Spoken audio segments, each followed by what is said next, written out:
गुरुजी अब ये बताइए कि पितृ और प्रेत में क्या अंतर है? देखिए, ये आप पर निर्भर करता है और हकीकत में ये दोनों अलग अलग हैं। जैसे भूत योनि, प्रेत योनि, चुड़ैल, खईस, आपने बहुत सारे सुने होंगे, जिन्न तक सुने होंगे। ये योनियां होती हैं। जैसे मनुष्य योनि है, हम मनुष्य योनि में हैं। बहुत सारे लोग भूत प्रेतों को नहीं मानते, लेकिन उनकी योनियां होती हैं। जैसे आप मनुष्य योनियों में हैं, ऐसे ही व्यक्ति मरणों उपरांत सबसे पहले वो प्रेत बनता है। और ये आपके ऊपर है कि आप उसको भोजन दे रहे हैं या नहीं दे रहे हैं। उसको पितृ की योनि में डालने का काम आप करते हैं। अब जैसे बहुत सारे लोग कोरोना काल में बहुत लोगों का संस्कार नहीं हुआ। सही ढंग से संस्कार नहीं होना, अंतिम संस्कार अगर सही ढंग से ना हो तो व्यक्ति भटकता रहता है, कभी किसी योनि में, कभी किसी योनि में। गरुड़ पुराण में साक्षात लिखा हुआ है कि जब व्यक्ति मरता है, जब उसकी मृत्यु होती है, तो एक साल तक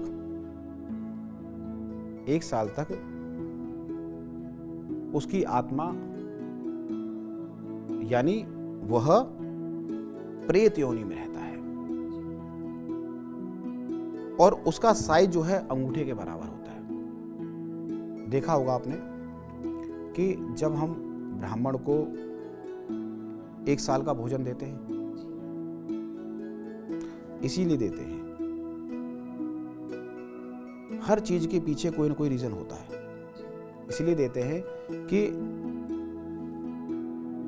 वो जो अंगूठे के साइज का प्रेत था, वो बड़ा होकर के एक साल के बाद हाथ की बराबर बन जाता है, एक हाथ का हो जाता है।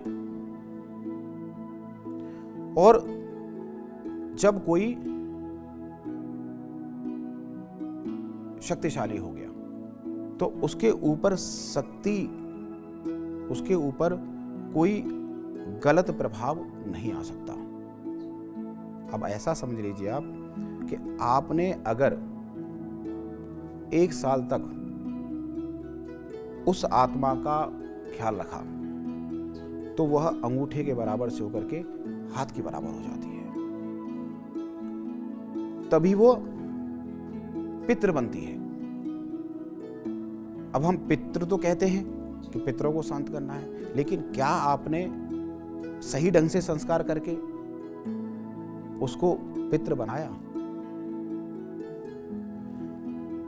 अगर आप संस्कार ढंग से नहीं करते और उनको भोजन नहीं देते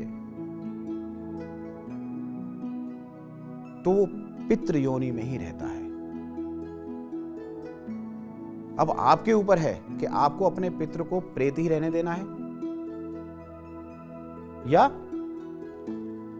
पितृ बनाना है। अगर आप ढंग से संस्कार करेंगे तो निश्चित तौर पर वह पितृ बन जाएगा। और अगर आपने उनका संस्कार नहीं किया,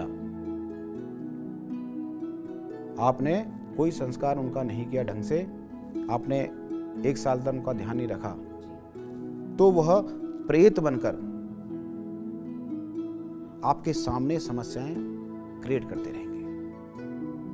और आपको लगेगा कि ये समस्याएं तब से आ रही हैं कि जब से मेरे पिताजी की डेथ हुई है वो व्यक्ति जीरो हो गया। जी बिल्कुल।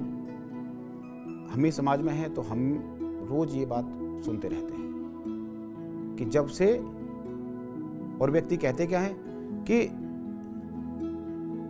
उनके भाग्य में लक्ष्मी थी, वो लक्ष्मी लेके चले गए। लेकिन ऐसा नहीं है, लक्ष्मी सभी के भाग्य में है। आपने केवल अपना कर्म करना है। अगर उनको भोजन नहीं दिया तो निश्चित तौर पर वह प्रेत योनि में ही आपको परेशान करते रहेंगे। कोरोना काल में अनेकों ऐसी आत्मा अभी भी भटक रही होंगी और उन लोगों को मैं कहना चाहता हूं, चाहे वो विदेश में हों चाहे यहां बैठे हों, कि आपको कोई हक नहीं है, आपको कोई हक नहीं है कि उस आत्मा को परेशान करें। आप जब उसके धन को यूज कर रहे हैं तो उसके संस्कार नहीं करा सकते, कराने चाहिए। वो करोड़ों रुपए छोड़ के जाता है अपने बच्चों के लिए, लेकिन हम उसके संस्कार ढंग से नहीं कर पाते।